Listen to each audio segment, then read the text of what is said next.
Okay, welcome everyone. We want to just say thank you to Ken and everyone at the NAA New York Metro for partnering with us to produce this webinar on creating a family safety plan to address autism-related wandering. We hope that you enjoy it. I'd like to introduce you to our panelists today. Dennis Debbaut is for over 20 years, Dennis has been training law enforcement and first responders about interacting with the autism community. He is also an autism dad. I am Sidra Collins. I'm the community manager at AngelSense, and I also have a son with autism. Ken is also on the line. Today we're going to show you how to build your support system, collaborate with your first responders, develop an autism emergency contact form, access the 911 database alert and registry programs, and utilize a GPS tracking system for wandering prevention. If you have any questions during the session, you can use the chat box and we will answer them live. And any question that is addressed, we will send it out in the email to everyone, including some poll questions that we're going to post at the end. We'd love to have some feedback, and we'll send those results on as well. So Dennis, I'm passing the mic over to you. Hi everybody, good morning. Welcome from South Florida. I'm happy to be with you here today. There are a few things that I've learned over the last 25 years about how to manage safety and risk for our vulnerable children and adults who have autism. And one is the more people that we put into our support system, the better off an outcome will be if we need to utilize it in an emergency. So we're talking really about family and friends, people that we trust, people at school, teachers, aides, the folks who are non-teachers, the custodial staff, people who are secretarial. The more eyes and ears we can have during an emergency, the better off we'll clearly be. Also, in the community, our neighbors that we trust, getting involved with neighborhood watch programs, and of course, having a positive and permanent partnership with our first response community. And that would be our sheriff's departments, police departments, state police, fire rescue, the 911 call operators, EMS, paramedics. The more people that we alert to the fact that our family, where we live, and how to reach out to us, and especially how to interact safely and well with our children and adults who have autism, that way we can build a system and have a plan in place that we can utilize when we need to during an emergency, such as wandering. So if we can collaborate with first responders, here's a little video clip that we produce. Part of my work is to report.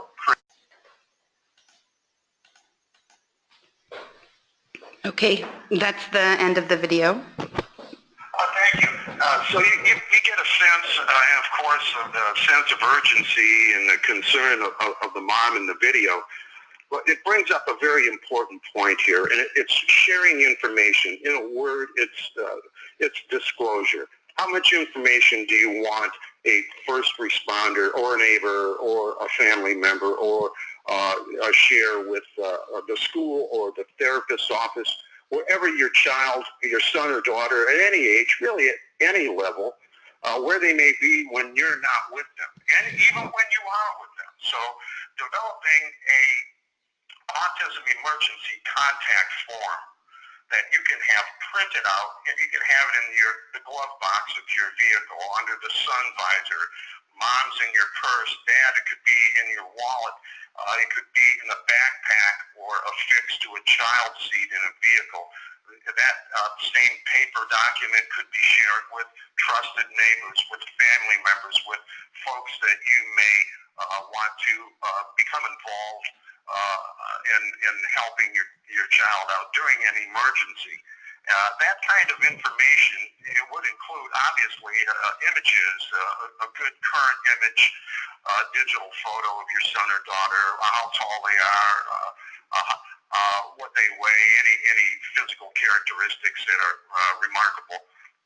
And of course your street address, where they have wandered to in the past, are all important. All emergency cell numbers or other numbers to call. But then you can also get into detail about how does that child or adult communicate? What are some of their favorite things to do? Places they might like to go. How do they take in the sensory information that we all have to deal with at every moment of our life? The sights, the sounds, the odors, the tastes, the touches of everyday life that may cause them stress, overstress them to cause them to flee, or otherwise they may be so overwhelmed and need more of that sensory stimulation that they'll be drawn to the sensory environment. And in each case, both could lead them into danger.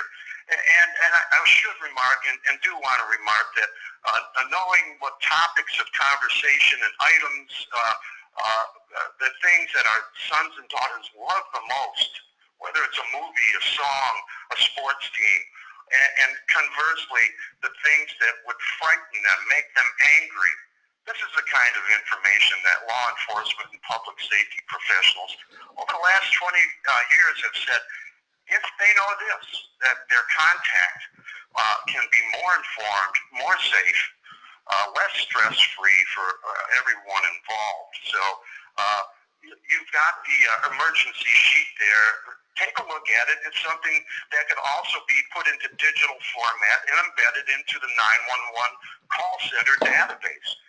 There are big cities around North America that have these alert and registry programs where they take that same information, embed it into the 911 system, and if you call from a home or mention a registry number that you may be assigned to, or if it's seen on a vehicle in the form of a decal or a bumper sticker, that would allow modern day law enforcement and public safety to access that information while they were with you in the field through their laptop, through handheld devices that are almost the norm. Almost 100% of North American policing use these devices.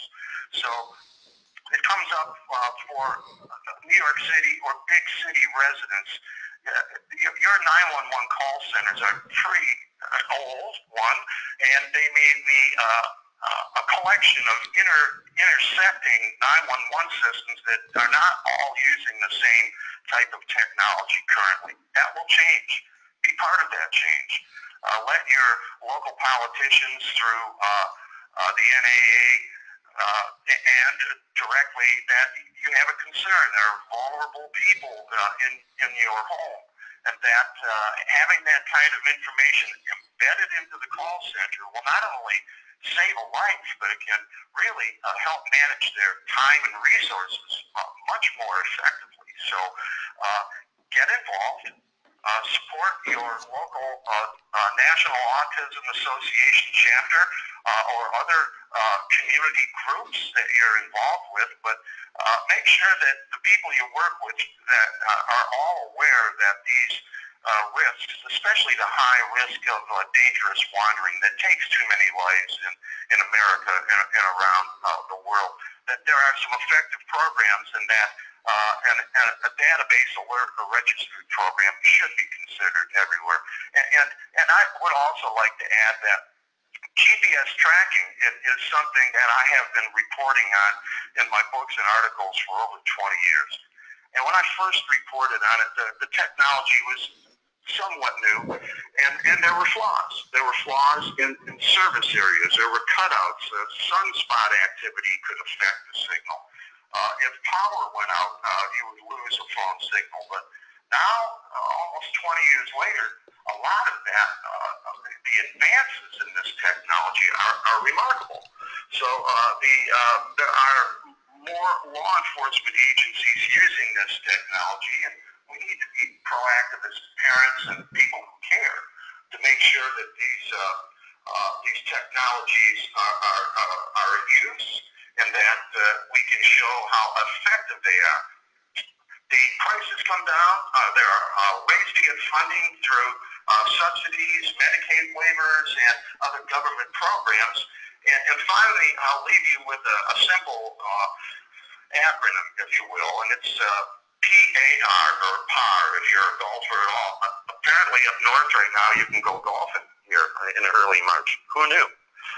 But when you're golfing, think of PAR as preparation, alert, and response when it comes to dangerous wandering. Preparation would be getting your forms together, alerting your neighbors, gathering your team, practicing what you would do if your child or adult went missing.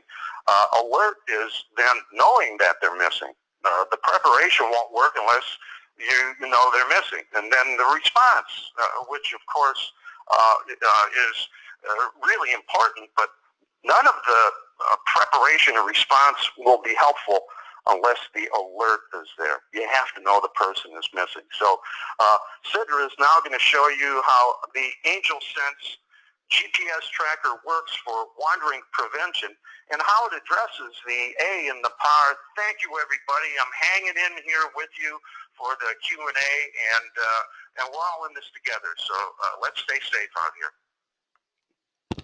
Thank you, Dennis. That was very interesting. I hope that everyone learned something today and that some of the tools here can help keep your children safe. I'm not sure what you know about AngelSense, so I want to do just a little overview. It was created after our co-founder's 17-year-old son with autism suffered abuse from a caregiver. It's designed for children with special needs that are at a risk of wandering. Since the founder and a majority of our team are special needs parents, including myself and the rest of us in customer support, each feature is tailored around a specific challenge that we actually deal with on a day-to-day basis. So we all give feedback, you know, we come up with new features and new functions for the product as it gets developed, which is really neat, and it's a neat way to build a company. So I actually use AngelSense with my 9-year-old who wants more independence. He's on the spectrum, but I don't want to give him a cell phone yet, so this really works for me. We live in a small town, and a few times he's decided to walk home from his after-school care program on his own without telling anyone that he's leaving. So he's a little escape artist, and while he's wearing his AngelSense, I can be at work, around running errands, and actually have peace of mind to know if he's somewhere where he isn't supposed to be. I get an alert and I can make sure that somebody meets him and he gets home safely. I really personally cannot imagine my life without it. So I want to show you on the slide here first the inside of what the AngelSense app looks like. It's really simple and easy to use. This is just a screenshot of the timeline, which is the entire day. At the same time, I also get alerts of any changes to his location. They come in as a text or an email. I can program it however I want. I can see where he goes, how long he stayed there, and if he's on the move and how fast he's going. We keep records of any speeds over 30 miles per hour, so it's really nice to see. It's called transit. On the left-hand side, you can see the different transits that he's taken, you know, when he goes between school or between therapy, things like that. The alert comes through if he's not where he's supposed to be, and I can activate something that we call the runner mode, which is going to, you could just see a little animation of what's happening. I can actually see where he is exactly, how he got there on a map, and it's updated every 10 seconds. So this runner mode is a set of emergency features, which I'm going to go over quickly, that are designed to help find a missing child. It can also just be a child that's wandered off, or is in the vicinity of maybe where you're picnicking or where you're camping, or things like that. So another really unique feature that we have in the runner mode is called the listening in. You can make a one-way call to the tracker and it picks up automatically. So this allows you to hear what's going on with them and what's happening around them. I use it to hear how my son is doing during recess at school, and I can tell if he's outside playing or in the classroom not making any noise, or even if he's having a meltdown. So I've used it when I've had to call, I've called his teacher and I get to talk to them and see what's going on. So I'm really aware of what's going on during the day. It can also be used if someone is lost indoors. This is actually why we developed the listening in feature, because GPS doesn't work inside, and I can call and figure out where he is just by what I hear around him. So the next part of the runner mode, which ties into everything that we heard from Dennis today, is the first responder alert. I can send out an emergency alert to my family, the sheriff, therapists, grandparents, anybody that I put on my trusted list of people, that we call them the first responders inside of our app. And instead of panicking and trying to remember who I need to call, I have one button to press.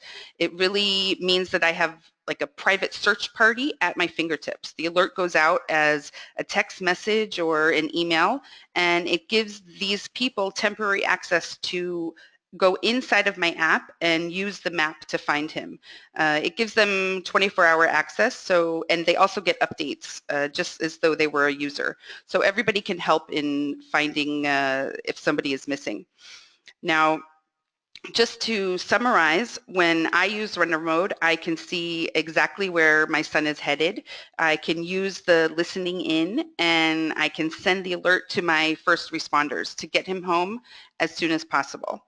With the AngelSense GPS tracking system, I can find out right away if my kid is not where he's supposed to be.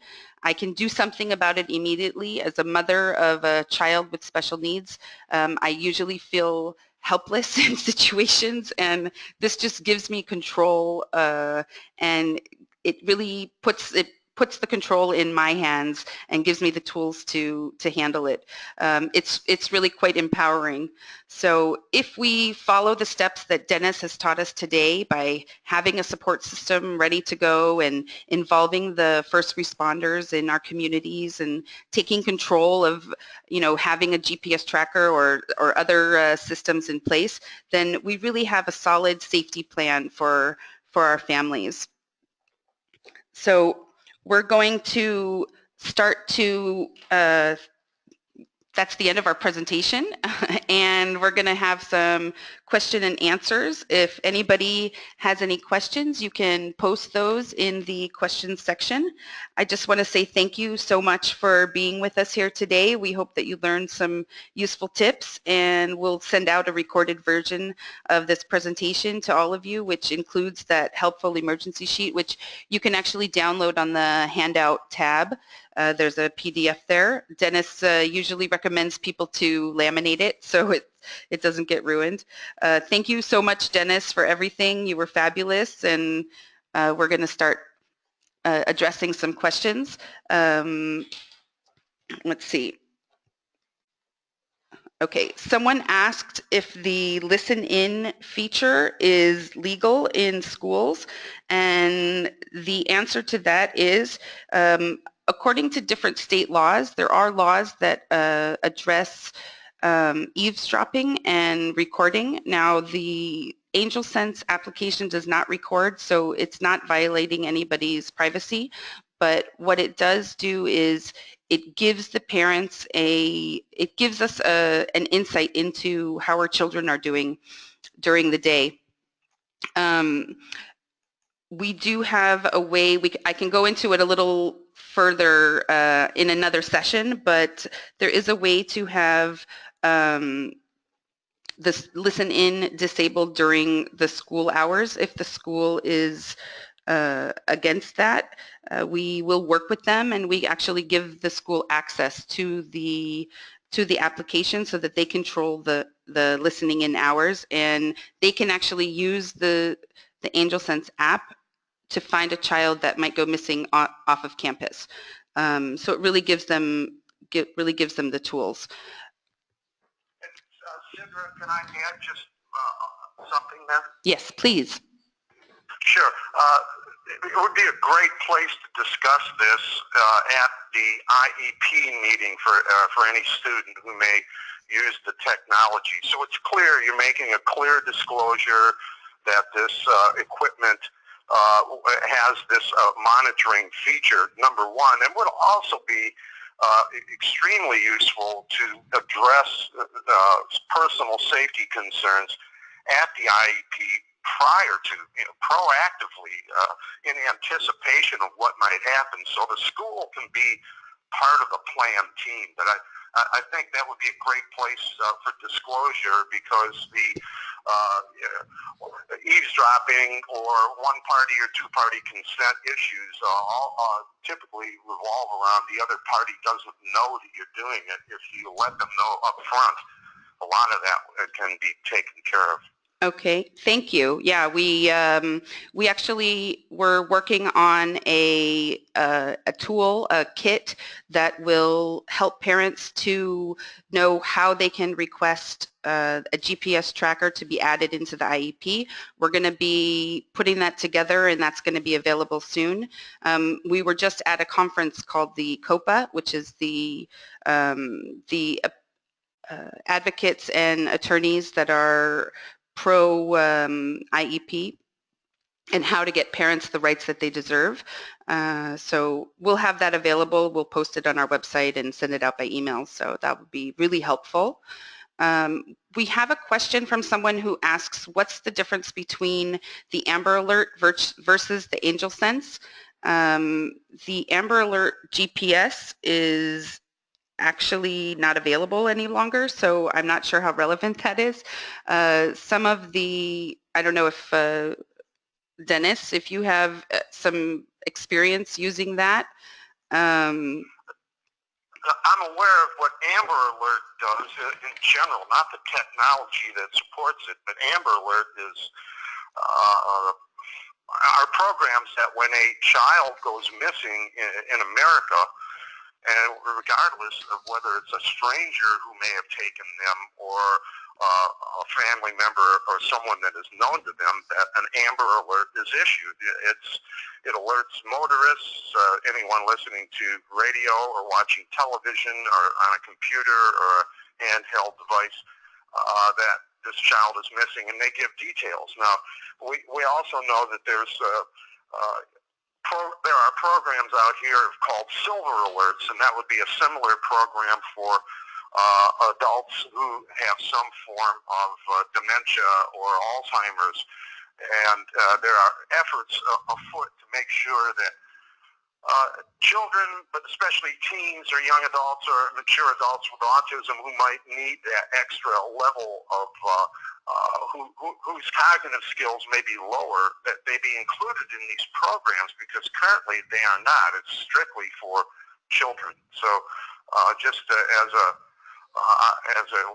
Swami, if you will, guy looking at the future, I would expect that vulnerable adult programs will become pretty standard, at least here in North America, and very soon.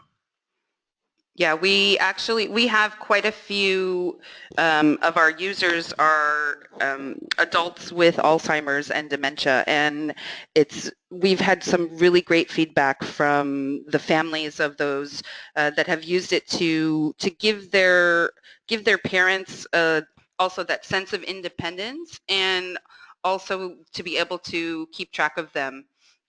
So it's really a great tool. Another question that's coming through is how does a child who has sensory issues wear the AngelSense? Now, There are different ways to attach it. My son has sensory issues, and he wears the AngelSense on a belt. We created a belt accessory that goes underneath their clothing, and it's locked on with a special pin, similar to like a clothing anti-theft tag, and it's locked on with a special magnet key that comes in the kit. And it's about the size.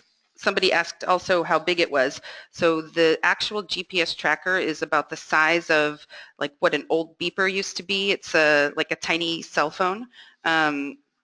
The belt itself was created with a special fabric that is a special blend that is very soft, and it took him about maybe, I don't know, a few days to get used to it, but once we worked it into his routine and once we worked it into his dressing routine in the morning, he didn't have a problem with it. He takes it off at night by himself when he gets home and plugs it in because it's a part of his routine now.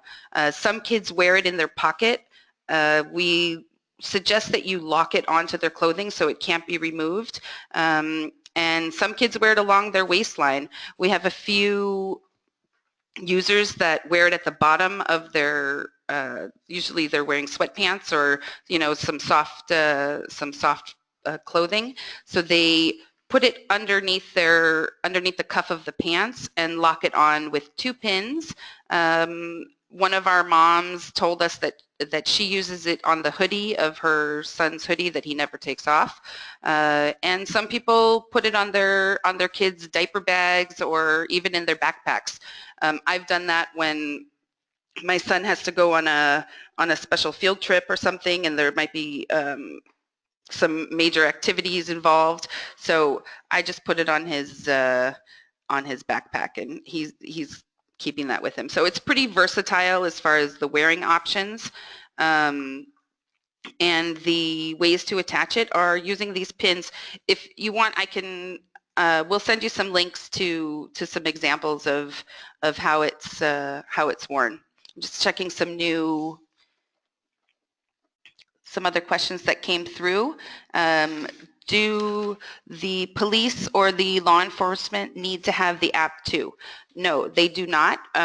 You can add anybody's phone number to the app. They will receive a notification by email to request for them to receive notifications from the app, the AngelSense system, and they will be given a text message or an email with a link which will go to our web version, so our online version of the app. They don't need to download the app themselves. If you do have somebody that is in your your first responders, your trusted community, your local sheriff or somebody that you do know, then you can add them, but you can also give them restricted access. So they would only see certain things or only be listed on the first responders list. So they don't get any access to the app or any views of the timeline or any history or anything like that unless you click on the runner mode and the first responders feature, and then they are given 24-hour access, but only to that specific incident. So just that day and that specific thing on the timeline itself. So we're going to ask you some, let's see, does anybody have any more questions? Is there, okay, I'm going to read off some of the questions. Is there a possibility to have a watch made with GPS for the adults? So actually, right. So actually, the watch itself is so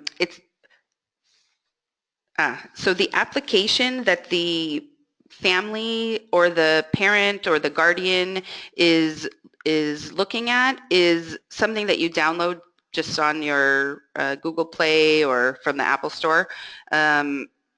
That's the application itself. The GPS tracker is the device that has to be attached to the clothing or worn on that belt or inside of somebody's backpack. Now, the size of the device is often a big question that comes up, and with the size of it, we've tried to make it as small as possible, really, and really not compromise on any of the advanced features. Now, there's certain things that come along with the GPS technology and using it. You know, the battery has to be a certain size, and the other features that we have that we really won't compromise on those. So that really takes away from downsizing it to anything smaller at this time. But as technology evolves and as things are getting smaller, you know, everything's getting smaller these days. So as it gets smaller, we'll get smaller too. So that's the answer to that. I see it. There's another question. Can we sign up on as a needed basis? Also, can this work out of state? So we have a few plans that we have in place, subscription plans that you can sign up from month to month with no, you don't have to have any sort of service contract. It's just a month-to-month basis, and you buy the device and you can activate the service. We also have a 1-year service contract that is a little bit cheaper. The service price goes down and the price of the device is then reduced. And we also have, if you pay for, I think it's 1 year in advance, you get 2 months free service. So there's a few different options for everyone to choose from. Now, the other question was if it works out of state. So yes, it works anywhere that there is cellular coverage for Verizon. I've taken it out of state before. I've also traveled out of state and had my mother watch my son, and I can see his activities from out of state. We have a user that is, her husband is stationed in the military overseas, and he accesses his application and he can see his son go from school and go to therapy, and he can call in from overseas while he's over 2,000 miles away. So it's really neat. It's really neat.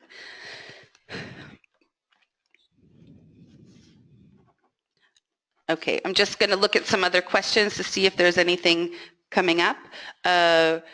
For those of you that are joining us today, we're going to be giving you a $50 coupon that you can use towards the purchase of AngelSense subscriptions. Not the month, it doesn't work on the month-to-month, but it works on the yearly subscription plan. And you can access that by going to www.angelsense.com/gift, G-I-F-T, and we'll also send it by email to everyone so that you can use that. And I think that's it. Oh, somebody else is asking a question. Will this webinar be able to listen to? Yes, we will send a recording of the webinar to everybody who registered, even if you didn't make it in today live. We'll send everything on. If there's any other questions, I can stay on the line for another little bit. Dennis, did you have anything else to say? No, I just thank you, everybody, and the NAA New York big city chapter, if you will. I just want everybody listening to know that they have been sponsoring my training that started in 2007 under the flag of, well, actually, it was the NYPD who reached out to me, and then Autism Society of America had me come up once a year. NYPD has liked it so much that I typically present at the training academy once a year. And of course, the issue of missing and vulnerable persons, whether the person has wandered, of course, water safety, getting hit by a car, getting onto public transportation, disappearing forever.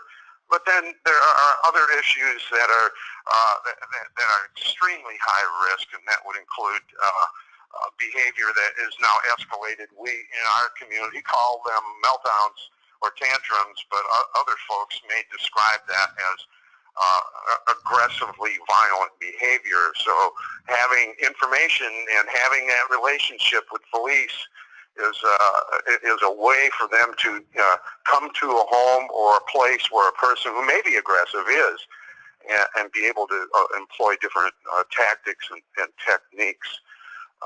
And then, of course, there's the suspicious person. Somebody were wearing AngelSense, and other people didn't know who they were, didn't know they had autism, and a young adult perhaps.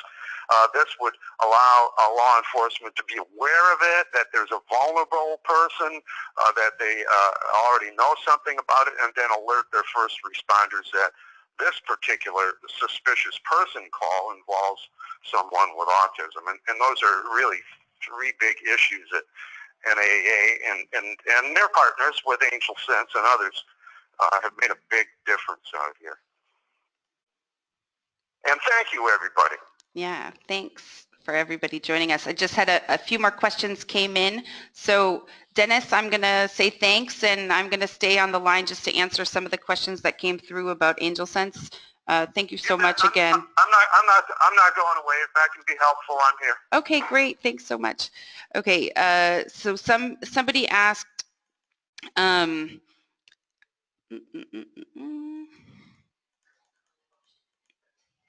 okay, if there's a possibility of having a watchmaid, okay, we addressed that. Sorry, I'm just going through. How can you make sure that my child doesn't remove your device? This actually is something that we developed, these little pins that are held on by a magnet that are very strong. It goes in through the clothing or through the belt accessory, and it can only be removed by a special key that we developed that's a very strong magnet. And the key comes in with the kit, and you have to actually place it inside the key in order to remove it. So adult children can't take it off. I've tried to remove it without any success. So it's pretty strong, and I have some tips on how to keep your keys safe. They are very magnetic. I actually keep one by the washing machine, so I also don't forget to take it off of the clothing before I wash. So another question that came in was, is it waterproof? The actual device itself is not waterproof, but it does come with a silicone splash-proof cover. We are working on developing a waterproof cover right now, and we really hope to have it available before the summer season, because we know, these kids are drawn to water, and it's a really big concern, and it's something that we've been working very strongly towards. Okay, somebody asked, is there a way to contact Dennis? And they want to do some training for autism and disability awareness in Nassau, and they'd love his input. I'll send the contact information after. Sure, yeah. Okay. Yeah, please. The quick answer is autismriskmanagement.com. You can reach me through there. Yeah, the contact information is also on the emergency contact form. There was a link to his website there, and we'll send it all out to you. Okay. The next question is, do you recommend having 2 devices so that the kid can wear it during the night? Okay, so this is what I do. My son comes home and he plugs it in, and I think it's 2 or 3 hours, and it's ready to go again, full charge. What you can do is you can buy a second you can buy a second device. We do offer refurbished devices, and you can switch back and forth. It's a little complicated because the warranty doesn't cover the device if you've opened it, so we really don't recommend doing that. But there are cases, you know, for siblings, if there are two people that need a device in the family. So we do offer a discount on the service fee for two devices, and you can use one application for the different devices, so that you can just switch back and forth between devices and track them both at the same time. Okay, another question is, what happens if clothes come off and the GPS is still on the clothes? So, okay, obviously the GPS is being tracked and the clothes come off. We know that a lot of kids like to strip before they run, and the way that we get around it is the belt accessory. So this is what I put on my son, and he wears it underneath his clothes. He likes to put it, I'm actually going to do a video about this on our Facebook page, so we're going to send that invitation out and you'll see how cute he is. He wears it underneath his shirt, and he tells me how tight it is and if it needs to be tightened, because he likes it to be a little snug. And we're also working on some other options maybe in the future, possibly a t-shirt. That's a little hint, that's a little insight into what might be coming down the road. Okay, so I'm just going to go again through the questions just to make sure I didn't miss anything. Again, the webinar is being recorded, and we will send out the recorded version to everyone, and we hope that you all have a wonderful day. So thank you again so much for joining us. And that's it. So thanks, guys. Thank you, Dennis. Thank you. Take care, everybody.